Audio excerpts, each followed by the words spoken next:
Okay, hello everyone, and welcome to this latest Renew Economy webinar. The title of this one is Global Energy Trends to 2025 and Beyond. It's part of a series sponsored by GridBeyond, and this one is focused on the demand side, the rise of the demand side. And I guess this is a pretty important subject for the industry as a whole and for consumers. The industry has been obsessed about supply, building new coal plants, gas plants, whatever sorts of plants, wind, solar, batteries, and others. But we have often forgot about the other side of the equation, which is what consumers can do to either moderate or change their demand or match demand to supply more effectively. It is said that the cheapest power is the power that you do not use. And I guess in a world of very volatile prices and sort of soaring peak prices, then particularly the power that you don't use then is going to be the cheapest. We have three very, very good speakers today to talk about the rise of the demand side. We're going to kick off with Gabrielle Kuiper, who's going to talk about, give a bit of a helicopter view of the situation with demand side, the policy challenges, the technologies, where we're heading and what is possible, and the role of the consumers, both big and small. Then we're going to dig deeper with two speakers from GridBeyond, Ed Ahmed and Stace Samsides, we're going to be focusing on some of the technologies and in particular battery storage. We're going to have time for Q&A. We might have Q&A after Gabrielle's first speech and then after first presentation, then after Ed and Stace have both presented, and then it'll be open, sort of the floor will be open if you like, to any questions which I will be moderating. So if you do have a question, please put it in the Q&A box at the bottom of your screen. You can put stuff into chat if you've got something to say, some observations to make, but we will be taking questions from the Q&A side. We will also be running a couple of polls during the presentations because we think that this sort of increases sort of interaction with everybody out there, and it's actually quite fun to discover what people are thinking. So you can easily press that button. So look, without any further ado, I'd very much like to welcome Gabrielle Kuiper to make the first presentation, The Rise of the Demand Side. Gabrielle, thanks for joining us. You have the floor, or the screen, so to speak. Delight to be here. Thanks, Giles. And good morning to everyone in Queensland and WA, and good afternoon to everyone else. For the last 6 months, I've been leading a project developing a DER strategy for Peninsular Malaysia. And that's been fascinating for a number of reasons, but particularly because a few weeks into that project, I saw the demand curve for Malaysia, and it's basically flat with a little bump at lunchtime, a little bump mid-afternoon, and a little bump in the evening. And so it's a completely different situation. And it made me recognise and reflect on where we're at in Australia. We have such a significant evening peak. And of course, we have a very significant summer peak because of air conditioning. And now we've, of course, also got a really significant daytime minimum in most places, most of the time, due to rooftop solar. So we've got really dramatic differences in supply and demand, but those daily peaks and the seasonal summer peaks have been, I think, probably core to why we've been always so supply side focused in the national electricity market. It hasn't needed to be that way, but we've had a really significant focus on just ensuring we meet peak demand. And now with particularly rooftop solar coming in, we're starting to take the demand side more seriously. So I'm going to talk about 4 different things. I'm going to talk about remote and regional Australia first, then the overall value of the demand side, which is significant, where we're at in terms of market access currently, and some principles for reform, particularly with the Tim Nelson review of the NEM underway, which some of you hopefully listening are engaged with. So Western Power is, to my mind, the most forward-thinking distribution business anywhere in the world. They looked at their network, which was needing some significant upgrades, and recognised that 52% of their line length was servicing 3% of their customer base. And they recognised that in the 2020s, we have rooftop solar, we have battery storage, we've got a lot of smart demand management technologies that Stacey and Ed will probably talk about. And they recognised that just putting in single wire earth return was not the most cost-effective way to deliver their service. So they're now transitioning a whole lot of customers to standalone power systems and microgrids.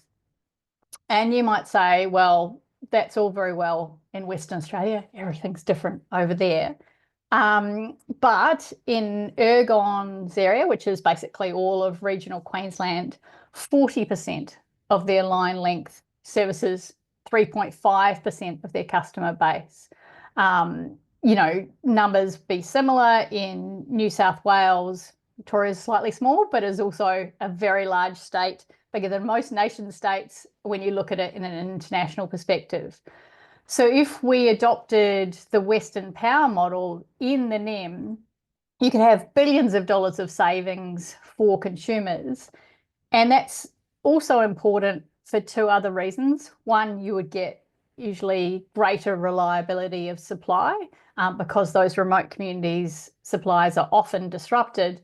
And also by taking out those long stringy poles and wires, you dramatically decrease your bushfire risk, which is really important in the changing climate that we're now in. So I wanted to start with this. It is the edge case of the demand side, but it shows what's possible if we think differently about managing supply and demand from how we have done in the past. The other thing that I've started to think differently about is the term virtual power plant, because that's what was first used to describe when you have a whole variety of distributed energy resources and consumer energy resources, whether that's batteries, electric vehicles, hot water systems, whether they're timers or with smarter controls. But those things, when aggregated, don't behave like tiny coal-fired power stations. They don't just provide power, they can provide all of the services that an electricity system needs. Hence the Swiss Army knife analogy. And so the term of art that's being used in the US now that I think is more useful than virtual power plant, although I admit we're swapping one acronym for another, but in the US now they're talking about aggregated DER, so ADER. And I think that's useful as is looking at what would happen if you made the most of all of that aggregated DER in the national electricity market. So last year I did the first, as far as I'm aware, meta-analysis of 9 different papers looking at the value that aggregated DER could provide in the NEM. And 2 studies from Baringa Partners and NERA were complementary. And if you put those together, that shows we could get $19 billion worth of overall cost savings for consumers by 2040. So net present value in terms of their reduced investment need for centralised generation and storage and reduced transmission and distribution network expenditure. Alongside that, the evening peak that I talked about, which is where the large generators have traditionally made a significant proportion of their profits, that would be reduced. And the NERA number there was that would be reduced by $10 billion. So that would be a lot of money back in household and consumer, household and business consumer profits and pockets. Reduce profits back into people's pockets. So 19 billion is a pretty large number. The question is, where are we at with allowing aggregated DER participation in the variety of markets that we currently have in Australia? So I'd say it's patchy. It's not bad, but it's not sort of world's best practice yet. So you can see here, you know, the primary markets, and in red, some of the challenges and barriers that exist there. The most significant one is that we can't currently use, except in trials really, aggregated DER to provide distribution network support services. I'll talk more about this later, but to my mind, that is likely to be the largest part of the value stack of putting these aggregated distributed energy resources to work in different markets and procurement. And while I'm going to talk a lot about markets and things that are very technical from a regulatory and policy point of view, I think it's important to remember that this is about households and businesses being able to benefit from the markets that we've created. So we've chosen to have electricity markets. Not every country does. And, you know, historically, it's been your large AGLs, Origins, Snowy Hydro, Red, and Energy Australia, who've only been the ones able to participate, and their shareholders have benefited. Having aggregated DER participation means that households and businesses can participate if they choose to in these markets. Now, that point about choosing to is really important. So it has to be voluntary participation. And from there, you could be looking at tiers of participation. We've got a poll coming up talking about to what extent people might be interested in their batteries being able to participate in markets. And there was a decision by the AMC last year that didn't allow for multiple trading relationships. So you'd have to trade through your retailer if you're a household. But ideally that would change.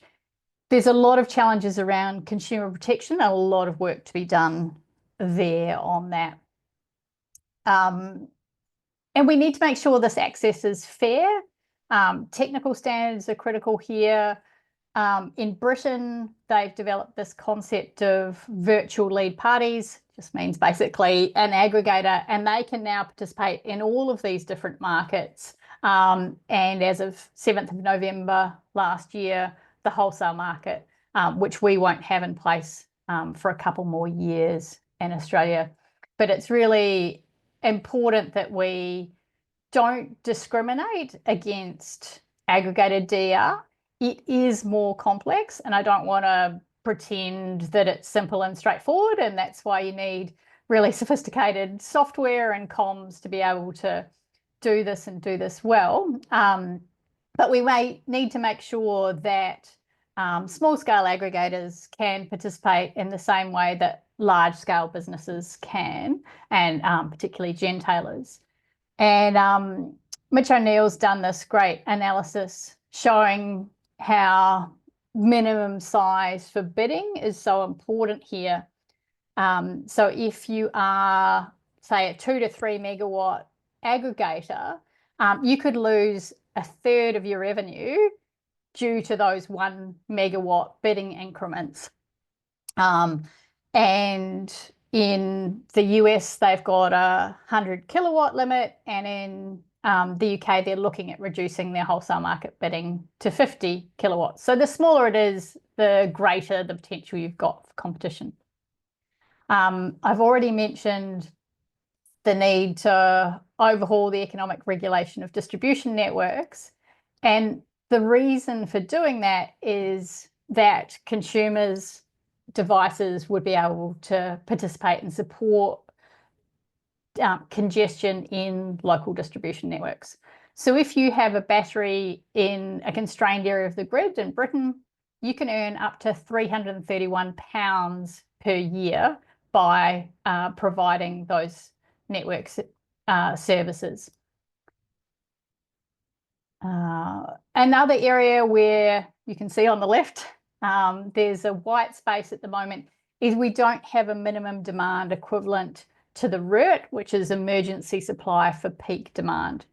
So we have now got, in the classic way of things named by energy market institutions. We've got a transitional non-market ancillary services framework that's now being put in place, which is basically means temporary ways of dealing with minimum demand.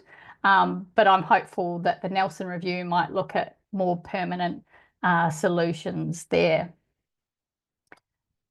The other thing, and this is sort of the final principle I want to touch on, is the ability of aggregators to play in different markets at once, or play in different markets, not necessarily at the same time. So you can deliver at the same time, co-delivery, you can split up what you've got and play in different markets, or you can jump through time periods. And this is really hard. And Britain now is doing the kind of analysis and looking at where there are barriers, particularly a lot of these are technical and regulatory, and we now need to start planning for this value stacking now.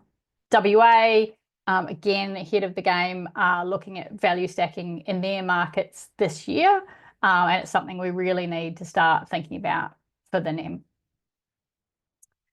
So to wrap up, that's been a rapid overview, and I think what it all means from the potential for significant value, you know, up to $19 billion by 2040, and all the changes that we need to see to enable equitable participation for households and businesses means we need to look at the demand side on at least equal terms with the supply side, try and reverse that supply side bias. And if we can do that, then we'll get faster, cheaper decarbonisation.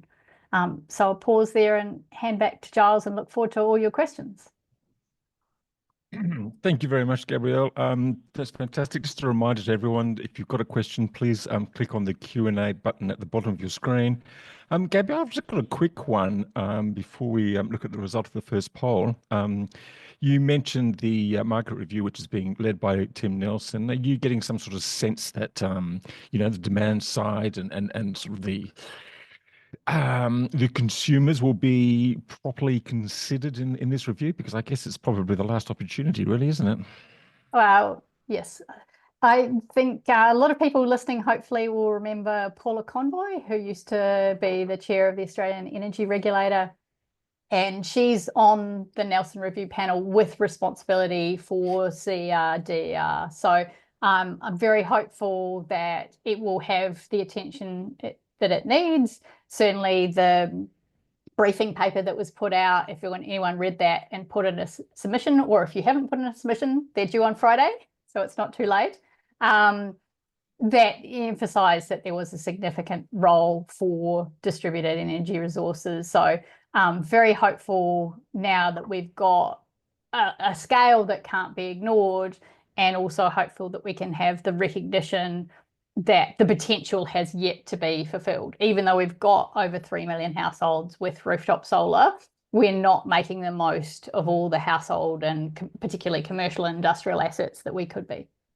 Yeah, and I'd also probably point out the benefits that all this solar and all the other sort of distributed devices are still not being shared equally and equitably with all the other consumers, even if they don't actually have those devices. Sam, can we have the result of that first poll up? You know, I'm actually going to be quite interested to see what the result is. I don't have a battery, 47%. Well, that's interesting. So half of you do, I guess. That's the implication. I will trade myself 17%. So we've got quite a few active people out there. I want somebody else to do it. And no, and not sure, very minor. Gabrielle, any particular observations there? Is that kind of what we would expect to see? Yes, well, obviously higher than expected battery ownership amongst the Renewable Economy webinar watchers, which is perhaps not surprising at all, but not reflective of the fact that only about 20% of households that are currently installing solar are doing so with a battery, and therefore the need for government subsidies at this stage as an interim measure until the costs fall, in the same way that was done with rooftop solar. I think I was very cautious about supporting battery subsidies because I think flexible demand is a cheaper option, but I actually think we need to do both, and especially given what we're seeing about the abundance of rooftop solar during the day, which is not only a challenge for minimum demand, but actually means a lot of large-scale renewables are getting economically constrained off in the middle of the day. So essentially, all of our renewables aren't as profitable as they could be because we haven't done enough to shift demand to the middle of the day, and we haven't got enough storage yet. Right. Okay, just a reminder to keep those questions coming into the Q&A button at the bottom of your screen. We're now moving over to our GridBeyond panelists. So we're going to be diving deeper into some of the technologies that they are looking at. And the first one I'm delighted to welcome is Ed Ahmed from GridBeyond. Ed, you have the floor. Thank you very much. I'll just quickly share my screen.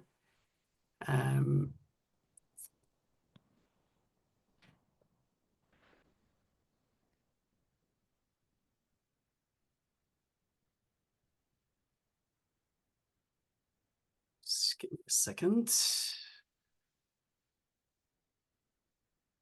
I hope you can see my screen. Yes. Thank you. First of all, thank you, Gabrielle. Wonderful presentation. Hello, everybody. Thank you for joining us today. My name's Ed. I'm the Regional Director for GridBeyond in Australia. I spend a lot of time talking about energy every day, probably more than what's socially acceptable. But today I'll promise to make it worthwhile for you to be here and listen to me.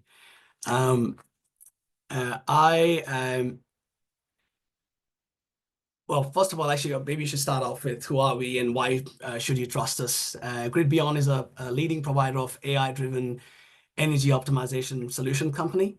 We specialize in helping businesses reduce their energy costs, increase sustainability, and stay ahead of the competition.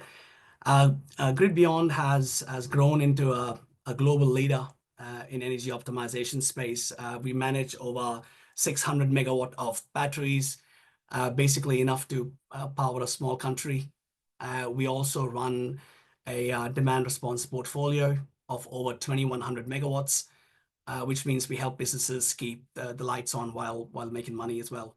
With over 150 employees now worldwide, we've got offices in the US, UK, Ireland, Australia, Japan. Well, if you ever need to speak to an energy expert at GridBeyond, I guess we'll always be in your time zone at some point in time.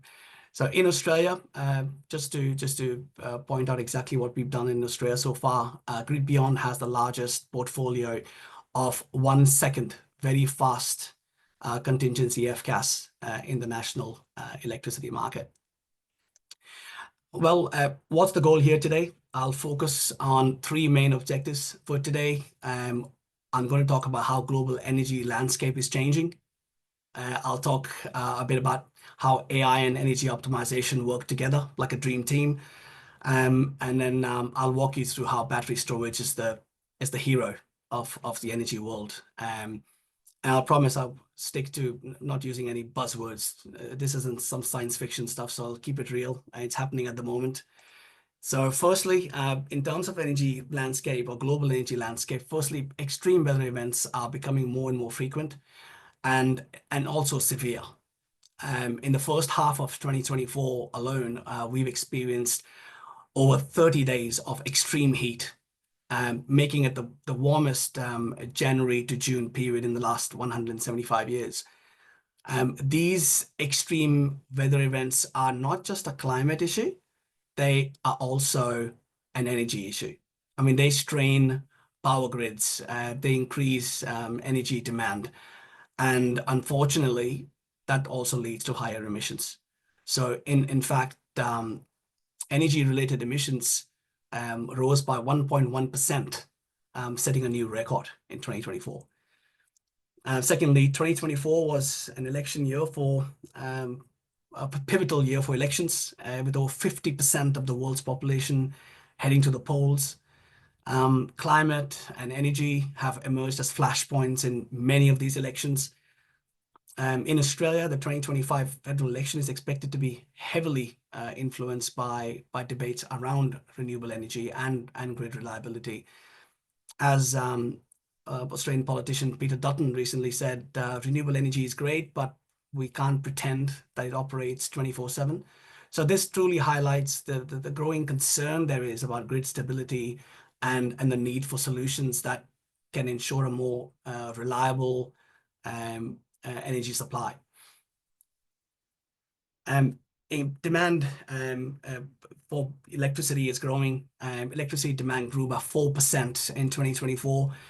Might sound like a small jump, but it's the highest jump since 2007. So what's driving it? EV sales have doubled. Gas prices are scary. Data centers are consuming 1.3% of global electricity. And on the back of AI, I mean, that number is only going to climb. That 1.3% is going to keep climbing. As long as people are streaming cat videos in high definition on YouTube, that will keep on increasing significantly. But how do we make sense of all of that? How do we stop this energy grid from becoming a mess? Well, the answer is optimization. So imagine if you could know exactly when to run your energy-intensive processes to maximize your savings. At GridBeyond, what we do is we use artificial intelligence to optimize energy use, which is, I guess, a fancy way of saying that we make sure companies don't waste power and also make money. Our artificial intelligence monitors demand, and it optimizes the timing for energy usage. So companies aren't just turning things on and off like randomly, but we're making it more and more like smarter. We're making it more precise.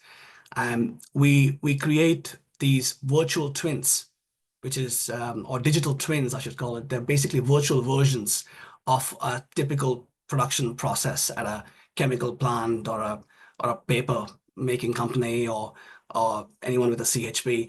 It's like the Matrix. I couldn't find a better way of explaining it, but for energy instead.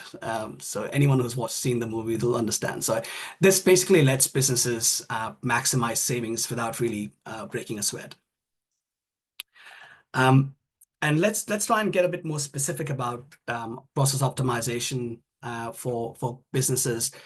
For companies that specially run an air separation unit, we have a number of customers, who have air separation units on their site. It's crucial to optimize when these units run because they consume a ton of energy, lots and lots of power. So heavy duty operation. So we optimize it so it's running it at its best at the cheapest times possible. So the easiest way I can explain this, it's like running a dishwasher, but you're running it at the night when the power is cheap.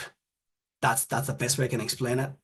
But yeah, just don't tell an air separation unit. I'm sure they wouldn't appreciate the comparison between a dishwasher and a multi-million-dollar facility.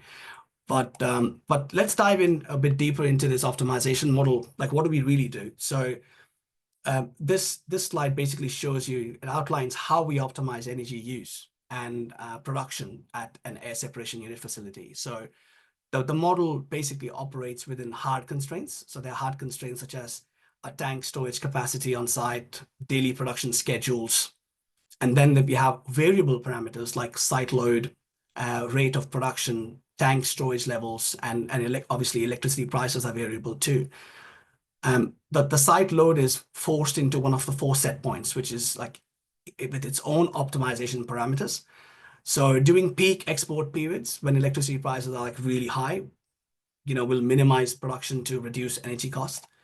And conversely, during off-peak import periods, when electricity prices are low, we'll increase the production volumes to lower the overall operating expenses.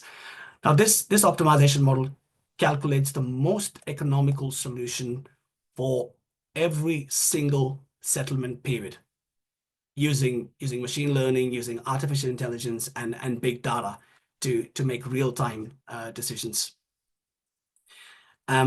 Same for cement mills. This particular site focuses on optimizing cement production, so which involves unique challenges compared to other industries. Cement plants must balance their hard constraints like silo storage capacities and daily production schedules with the variable parameters such as kiln load or raw mill load or cement mill load. What these sets the cement plants apart is the high thermal and electrical energy demand of the kiln and mills. And our AI-driven optimization uses the machine learning and big data to manage these energy-intensive processes at these cement plants. And we ensure maximum efficiency and cost savings while we're still maintaining production targets.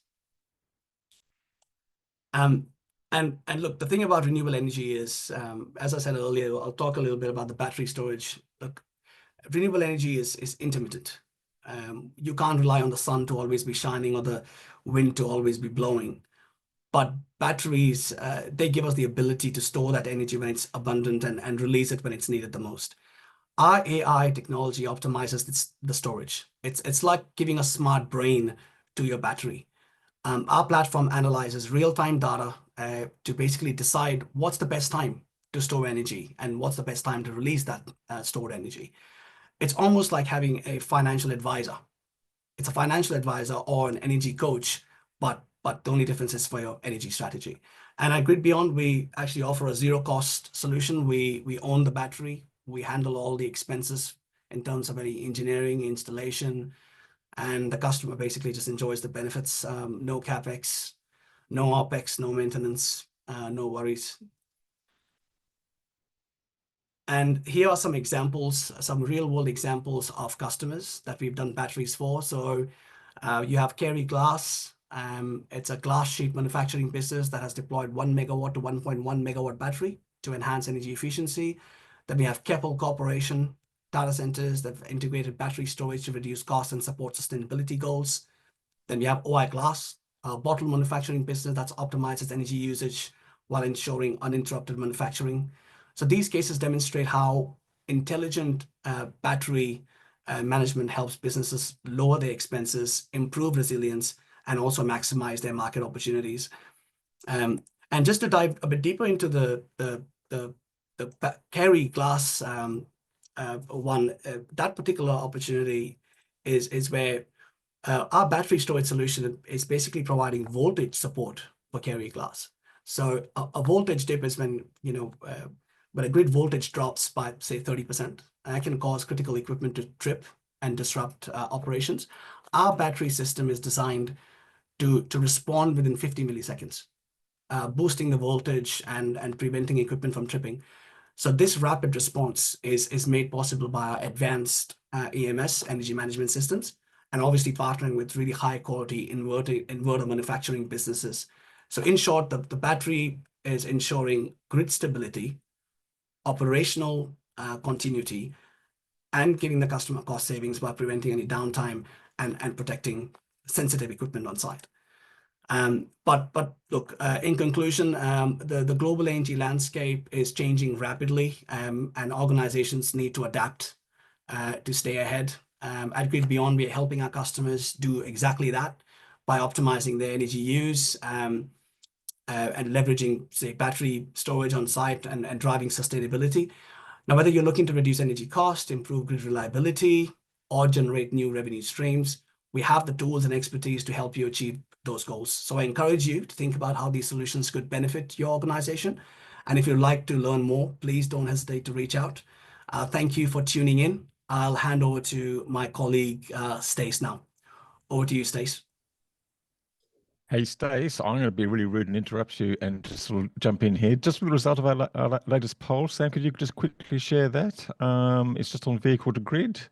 And are you interested in vehicle grid? Yes, 68%, no, 7%, not sure, 25%. That's kind of interesting anyway.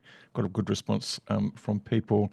I guess you need an EV first before thinking about that. But just by way, I think Arena has actually sort of announced a roadmap for vehicle to grid today as we're speaking. So pick up your copy of Renew Economy in the Driven and you'll read more about that. Stace Samsides, I've probably got your name wrong, Stace. Terribly sorry, but you better correct me. You've got the floor. Thank you. And can you see my presentation? We can see you at the moment, but you better click something for the, and that's not a bad thing, Stace, but... You will get there, Stace. Sam, you might need to sort of jump in here and help Stace with the right button. Aha, looking good now. Double click to enter full. Yeah, I think you need to double click on it to get to full screen, Stace. Okay, and can you see my Yay! screen? Yep, it's all good. Okay. No Off you notes. Right. Let me just move it. Well, thank you very much, and good morning or good afternoon, everybody, and welcome to today's webinar. Gabrielle and Ed, thanks for a fantastic introduction. I'm going to expand on both of those presentations. We go in a little bit deeper on battery storage, particularly utility batteries, and how we monetize those batteries for greatest revenue generation. My angle is a data-driven approach, sound engineering with real-world insight. So let's dive in. So why is this important? Our mission, our collective mission, this means everybody, government, utilities, consumers, we have a mission to modernize the electricity system by integrating renewables to enhance grid stability and support new technologies if we wish to achieve net zeros by 2050. And AEMO have identified a number of constraints which we work around, which is really where the problem is. First of all, we need to ensure there's adequate replacement of generation capacity as we retire those coal-fired power stations to ensure reliability and security. We need firm renewable energy sources. They're the renewable energy sources. We have solar co-located with batteries, or wind co-located with batteries, or hydro to provide us that security. And the final one is we need to ensure the timing of these energy projects where we introduce renewable energy at the same rate or at the same time as we're retiring those coal-fired power stations. So if you look into the integrated system plan, there's three critical areas to need to be addressed. One is the coordinated development of renewable generation, matched to transmission upgrades and energy storage systems. So that's why it's important. So what are we replacing coal-fired power stations with? Well, we're replacing it with a number of energy sources, from rooftop solar, consumers, utility solar, wind, and then we've got our dispatchable resources such as utility storage, coordinated CER, biomass, and gas. Gas will remain a part of our solution going to 2050 for that dispatchable resource. It provides fast turn on and long duration energy source. And in fact, if you look at the numbers, gas will actually increase, not decrease, to 2050. What we will see is a retirement of those coal-fired power stations. So why, and the other thing you'll notice is the tripling or the six-fold increase of the generation mix compared to 2010. And that's not all attributed to increased demand in Australia. We're not going to increase our demand for energy by that amount. But why? It's because the variability of renewable energy sources. We can't always guarantee the sun shining and the winds blowing. We also need to oversize these assets to ensure that we can charge those batteries. There's going to be increased forecast demand as we electrify everything.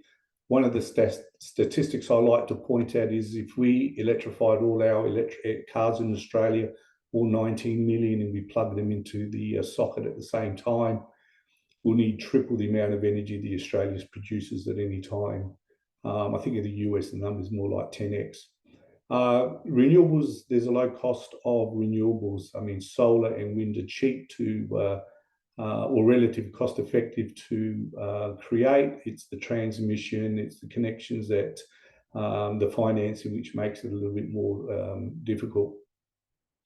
We also oversize our solar for grid resilience, providing redundancy. We're going to see the decline of fossil fuels. And the other factor is we're moving away from a centralized energy systems to a decentralized energy systems. So we've got to put solar farms and wind farms at the same time, build the transmission and distribution lines to service them, which is one of the pain points going forward.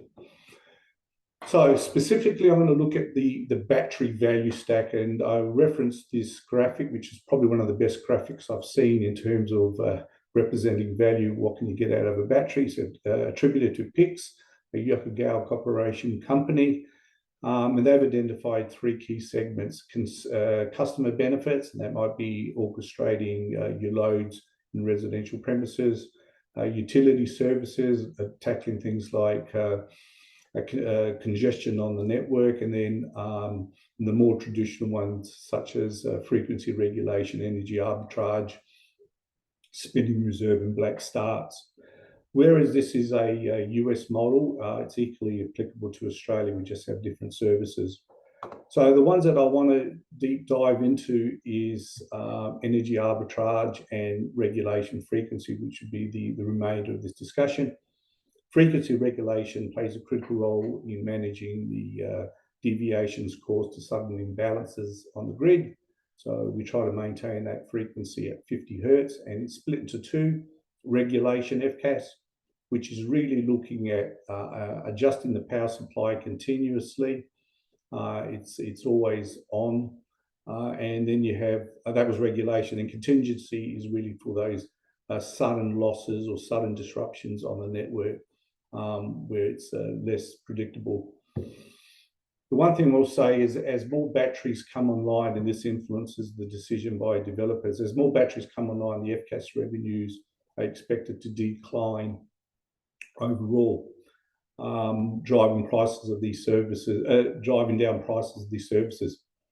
However, as individual prices for batteries decrease, the overall FCAS market will increase. So, and that's due to higher renewable energy penetration and increased need for grid stability. To maintain profitability, grid battery operators will need to diversify revenue streams. And with time, you'll see more and more services demanded by EMA and the network operators that the batteries can participate in. So it's not a static market. So my focus, as I said, onwards is really looking at FCAS and energy arbitrage, and there's 4 pillars in terms of the GridBeyond solution, but this is very characteristic of any provider of these types of solutions. The first is designer. At the onset, a developer or a financier, we want to get develop a business case for a battery. They cost a lot of money, and they'll run various scenarios with software such as GridBeyond Designer or Aura or Baringa, which is probably the 2 that are bankable in Australia. And the designer basically builds up the revenue market forecasting. It takes past data and it predicts future values for FCAS and arbitrage. How we optimize the assets, looks at various scenarios. One thing that we are seeing in Australia is we're no longer a 1-hour battery market. The first battery was 100 megawatt hours. We're now starting to see 2 megawatt, 4 megawatt, 8 megawatts. And that is in response that the market wants longer duration batteries, and also it's cost effective against things like gas and coal. The second part of the solution is forecaster.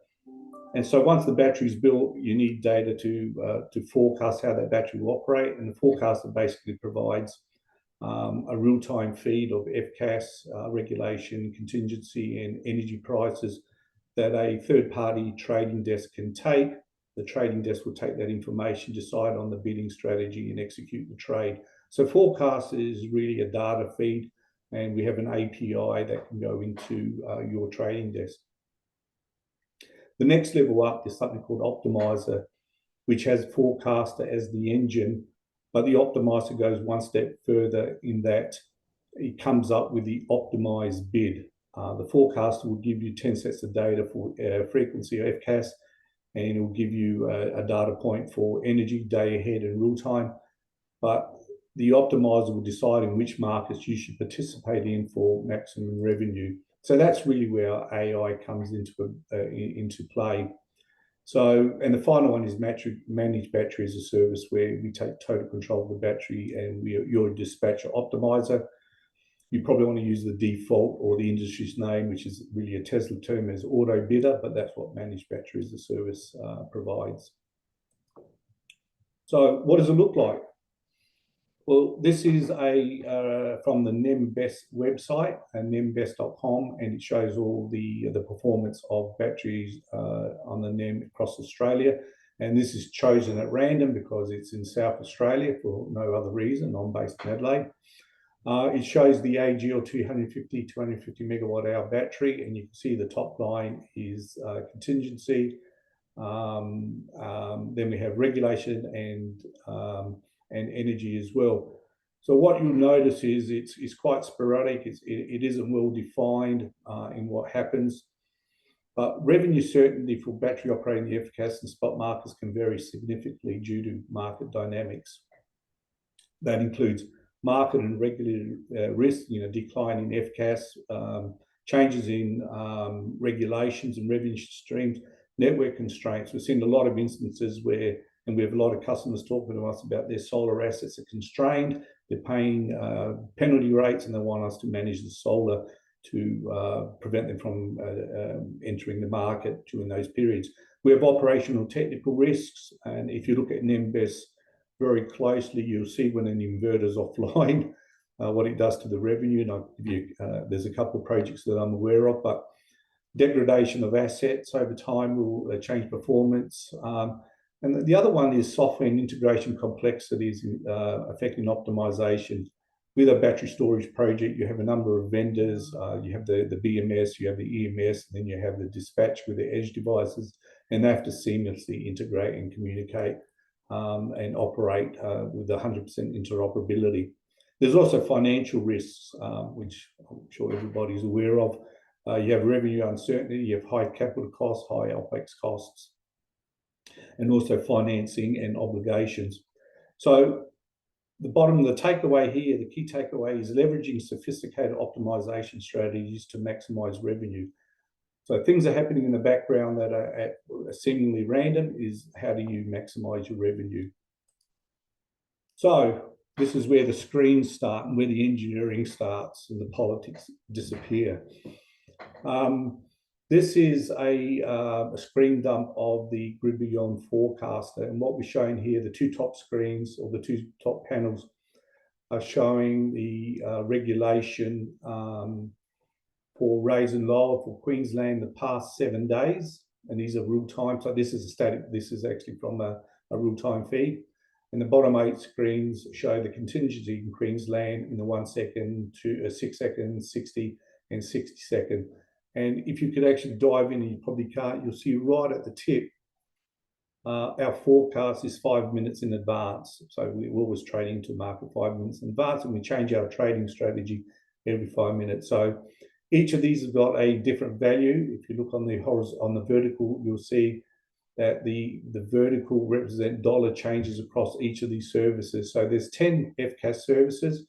They happen simultaneously. And the question is, which service should you be participating in? The next slide shows the energy or the wholesale spot market in Queensland. And right at the end, you see we are a day ahead. So we can do predictive day ahead or 2 hours ahead. And the bottom shows the net load on the Queensland grid over those 7 days. The one thing that you should pick up is the forecast accuracy, how well the real-time price actual against the real-time forecast correlates. That's a measure of how accurately the platform is tracking, and it's a measure of how accurately we can maximize the revenue for customers. Next slide.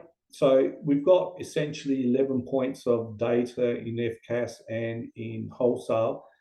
We then map those onto what's called a heat map. So what this represents is in the horizontal plane, it's time, and in the vertical plane, it represents the probabilistic outcome and the revenue associated with each one of those services that you can participate in.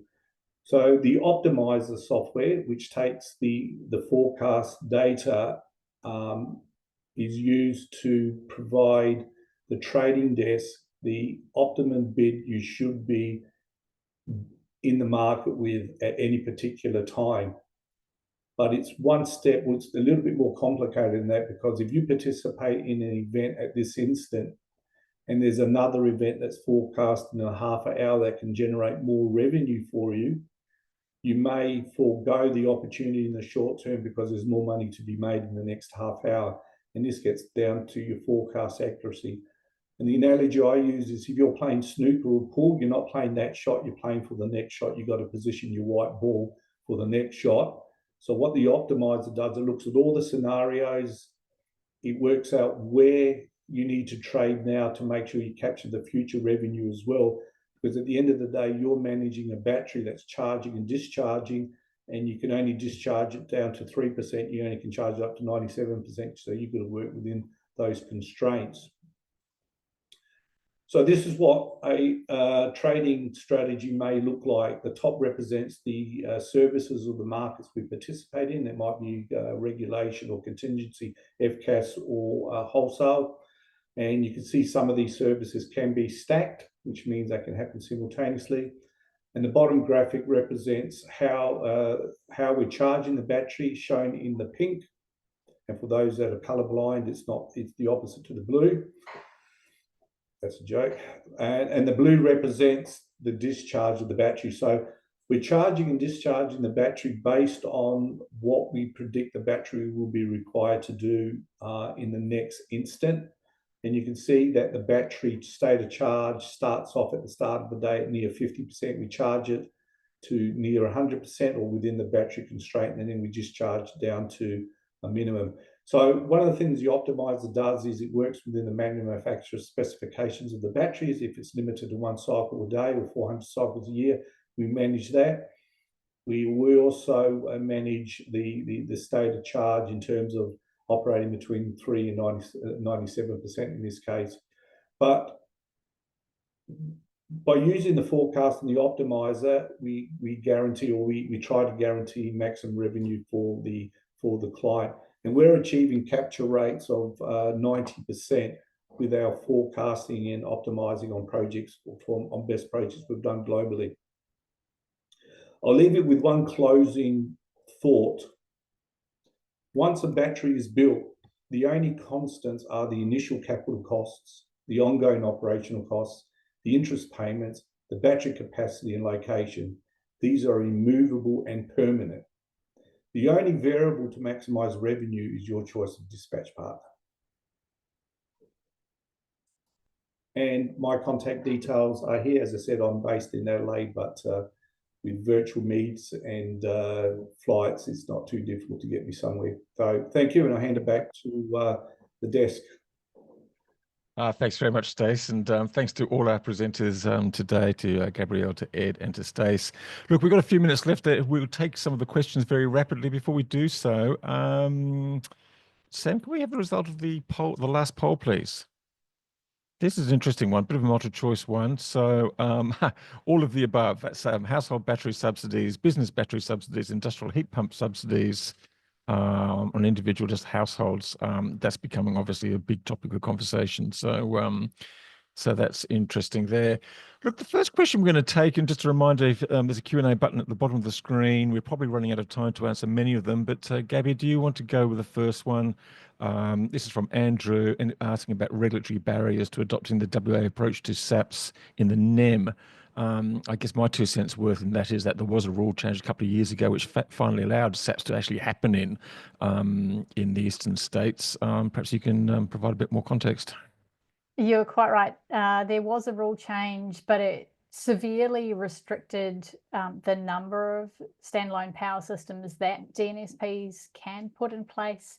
And secondly, it required retail contestability for people adopting SAPs. So it's highly problematic. My solution for this is that we need a first principles review of the economic regulation of distribution networks. That's something that would ideally be done by the Productivity Commission.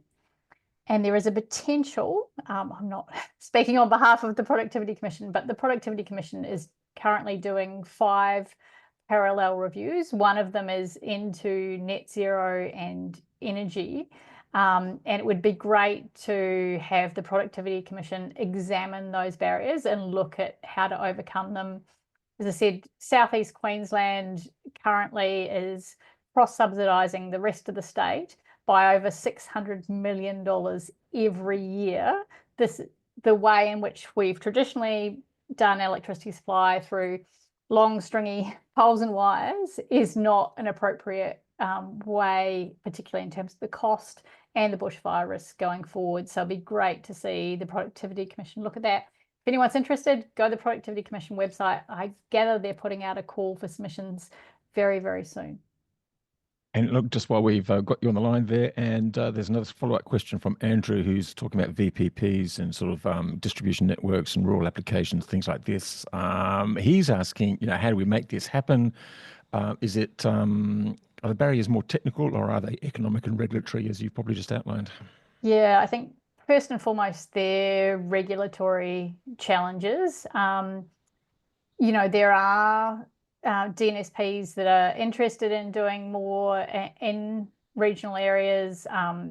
Essential, for example, is currently looking at assisting commercial and industrial customers to electrify. And obviously there's, as you say, there's also, as Andrew says, there's also the regional diesel applications. So there's potential to electrify not just methane gas use, but some of the diesel use as well. So it's always technical, economic and regulatory, but I think they're primarily the regulatory ones in terms of the restrictions on the DNSPs and the restrictions in terms of the use of aggregated DR to provide distribution network services. And talking about diesel, maybe next time we do this webinar, you can get a plug-in hybrid ute, or at least electric ute in the background there, and do the full thing with vehicle to grid and VPPs and things like that, and sort of demonstrate how it's actually happening. Hey, Ed and Stace, look, I've got a quick couple of questions here for you guys. I'm not too sure if you're going to be able to answer them. It's really just about someone was asking what kind of 8-hour duration battery is OA Glass adopting. I'm not too sure whether they're able to answer that, or if that's actually a valid question, but maybe one of you can have a go at it. And the other one is, how many hours was that, Giles? How many hours? 8 hours. I don't know whether she's misunderstood something. Do you have an 8-hour? No, we don't. No, you don't have an 8-hour battery in the OA Glass. Okay, fair enough. Perhaps you could just sort of clarify how many hours you've got at that particular site. And there was another one just saying, asking if you have any preferred battery suppliers. I'll answer the first one. Stace, go ahead. You can answer the second one. Yeah. So we've integrated with a number of battery suppliers and PCSs globally, but I hate to use the term, we're vendor agnostic. But what we do is we've pre-qualified some of the vendors and some of the battery technologies and we'll repeat to use them. So in Australia, we ensure that they've got an office in Australia and they're represented. But we are talking to a number of battery vendors in Australia to integrate to their platforms. We also extend that we manufacture and design our own EMSs, but we will integrate with third parties. Okay. And horses for courses, like there are different requirements. So we have to take that into account too. So yes, we would like to work with a lot of different battery companies, but it's more site specific and customer specific requirements. So we have to take that into account. And to answer the question about the hours of how long the battery was, like it's like 2 hours. So not 8-hour battery. Okay, yeah, no. There are a couple of 8-hour batteries being built at the moment in Australia, but they're much bigger, and they've been sort of supported by the long duration incentive scheme from the New South Wales government. Stace, I just point out there's a guy called David who's on the Q&A there. He seems to have looks like he's got a deal for you, Stace. Financing deal. So, there you go. I've already taken his details down. Good on you. Excellent. Fast moving. Look, we probably just got a chance for one more question. Look, this is actually one of the first ones, and Gabby, you might want to jump into this, but Stacey and Ed also, how badly will Trump disrupt the role of renewable energy? And I know it's a political question, but I guess it's something that people are asking all the time about what does this mean for our industry. My only observation is that he also wants to drill, baby, drill, but the people who would drill, baby, drill don't want to drill because it will bring the prices down. So there's kind of like an economic reality versus a political reality. Gabby, just really quickly, what's your kind of, when you sort of see the global politics, how do you react? Do you think this is not going to be as bad as we think, or batten down the hatches? So there's the domestic dimensions and then there's the international dimensions in terms of what difference Trump makes to how fast we electrify and move to renewables in Australia. Absolutely none. I think that will continue to proceed apace. We've got the aging coal-fired power stations that keep breaking down. They need to be replaced regardless. And we've got, a very well-established industry here that's doing a great job, and a whole lot of government support for renewable energy zones and all the rest, as well as hopefully more support coming for distributed energy resources. The really interesting international dimension is if the drilling is in the US for methane gas, and if they flood the international market with greater supplies, then there's a question of what happens to the gas export industry in Australia, and particularly, is it still profitable? And there are real questions there about the ongoing sustainability of the industry. And as a director of the Superpower Institute, I need to say that uncertainty means we should be looking at critical minerals, at ammonia production, sustainable aviation fuels, sustainable transport fuels, and building up those kind of industries for the future, because they're far more certain. Terrific. Ed, I don't know whether you want to throw anything in there. Does technology triumph over politics on all occasions? No, it doesn't. Politics, unfortunately, will take precedence. But look, it's really difficult. It's early days, I think, in terms of like he's just come in. I'm sure we're going to hear a lot of different things. We've heard a few things already in the last couple of weeks since he's been there. So we'll wait and watch what comes out of there. Okay. Well, there's certainly a lot of things to do in the meantime, and get on with what we're doing in Australia, as Gabby points out. Look, guys, I think we're probably going to bring an end to it there, unless there's any sort of further comments from Ed or Stace. I would just point out that there was one of the first questions that came up at about 12:22 from Rob in the chat. Really quickly, I think he's talking about how battery costs could come down, and how that would impact consumers. And I just wanted to quickly say that as battery prices come down, solar panels become more efficient, the energy dependence on the grid from the consumer's perspective is only going to reduce. So there'll be more independence towards energy from consumers, and that will have a huge impact a negative impact on utilities, because they could have stranded assets. They could have basically a very difficult time for them to generate revenue if customers are going to be just more independent of the grid. So I just wanted to just answer that question. I think he's also asked a question on nuclear, and that's an area where I like to stay a million miles away from, but I will say that I do have some apprehensions on nuclear, but yeah, maybe we don't have the time to actually go into that right now. Well, probably no, that's another debate in itself. But look, on that sort of transition and the sort of the rise of sort of rooftop solar and battery storage and the impact on utilities, have to really sort of redefine their business models. One thing it does mean is probably greater demand for your sort of technologies and expertise and things like that in terms of demand management and response and things like that. So look, thanks everyone for joining today's webinar. Thanks to GridBeyond for sponsoring it. It's a really timely topic, particularly given the sort of developments in Australia and the new market review that has been undertaken. Thanks to Gabby for joining us and giving us a wonderful overview. Thanks to our other panelists, Ed and Stace. Thanks everyone who joined us, almost 400 at one stage. And thanks for your questions and your chats and your contributions. And we look forward to joining you with the next webinar. We'll let you know when that is. I can't quite think off the top of my head, but we have some others lined up. And you will be able to find this recording